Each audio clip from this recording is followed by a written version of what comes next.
Well, good morning, y'all. This morning I am roasting some coffee beans in my coffee roaster. I'm out, so I thought I'd go ahead and roast up a whole bunch. That way I'll have enough to last me for a little bit. And I am roasting them, and they should be done in about 30 minutes. Now let's go over here. Today I am going to read through my seed saving book because I have some pumpkin that I'm going to roast. And look at all these seeds. I'm going to save those and put them up, some of them, for next year. If I wasn't going to be saving most of these, I'd go ahead and just roast these, because you can roast pumpkin seeds and eat them, and pumpkin seeds are so good for you.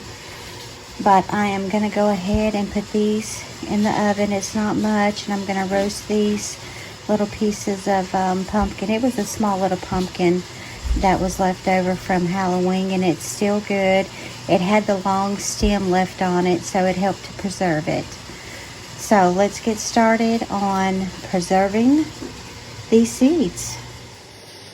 Alright guys, well, what we're going to do with these seeds is we're going to soak them in room temperature water for 24 hours, and then we're going to let them air dry on a paper towel or a hand towel, and we're going to check to make sure after they're dry if they are hollow.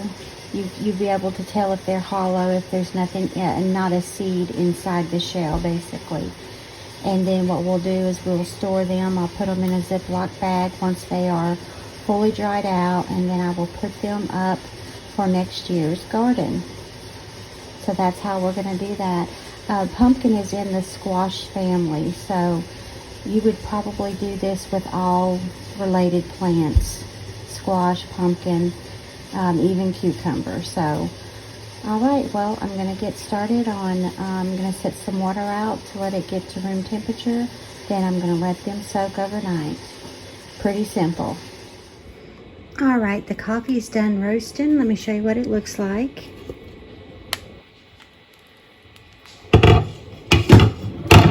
All of this right here, that's the shell of the coffee bean. It's like chaff from wheat. So what I'm gonna hear it popping, that's also a sign that it's ready. Once you hear it start popping, and inside the bean right here, see that white line? That means it's done. And so I'm gonna put this in a sifter, and I'm gonna get out all of the chaff, and then once it cools down, we can grind it for coffee, and we can store it in an airtight container.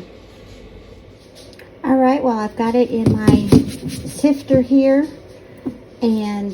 or strainer. I just use a regular, sifter, colander. I'm going to put it in there, and I'm going to take it over to the sink and shake it and stir it, and try to get the chaff off of it. This is the chaff, all of this light colored stuff. It looks like this also. See, that's the chaff. As you can see, it's still hot, so we got to get it cooled down and get the chaff out of there and stir it for a little bit. It'll help cool it down as well. And then we can roast it. And while we just roasted it, we can grind it for our coffee. There you go. Alright, I'm going to go ahead and head over there to the sink and start sifting it.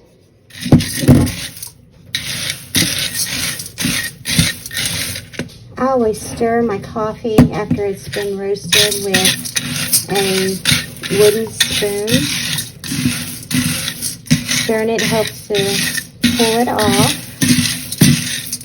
It helps to break down the chaff, the hulls from the coffee bean. So I'm going to do this for a little bit, and then I'll take it and I'll start sifting it. Stirring it also breaks down the coffee bean hulls, the chaff, I call it, a whole lot better, so you can get it sifted out of there. So, and by the way, when you are roasting coffee, it does have a very strong smell to it. and it kind of gets smoky in the house, so you might want to turn on an exhaust fan. So, and as you can see, this looks like it's a dark roast. It's going to be a dark roast, and I love dark roasted coffee. It has so much more flavor to it, and all kinds of different scents, chocolatey, smoky, fruity smells. I guess they call those notes, coffee notes. I could be wrong, but yeah, this type right here roasts up really good, has that really good flavor. It's got that chocolatey flavor, smoky chocolatey sweet flavor to it. It is delicious.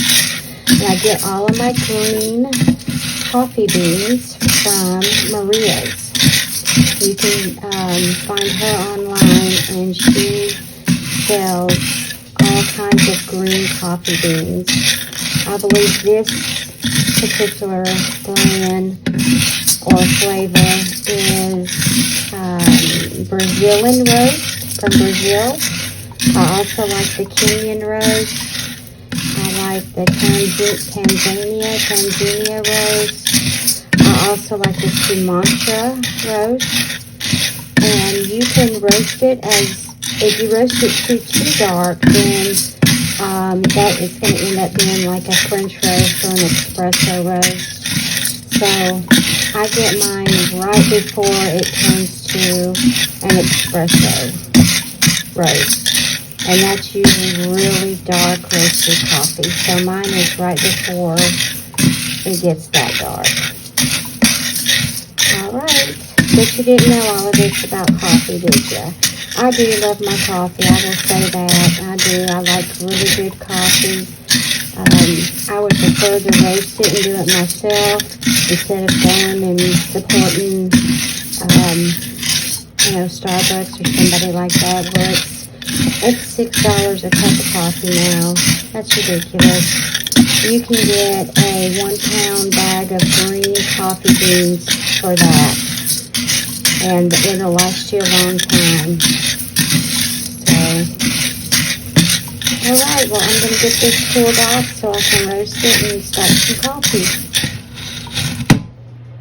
Alright, back to the pumpkin seeds. I have them in some water here, room temperature, and I got all of the cobweb looking things that the seeds were attached to. I don't know what to call that, but I got those off of there, and now I'm going to let these soak for 24 hours, and then we're going to let them air dry. Getting ready to put the pumpkin in the oven. I'm going to roast it for probably, I got to go look it up, but I'm thinking it's going to be for about 30 minutes on 425 degrees. I'm going to rub some olive oil on them as well.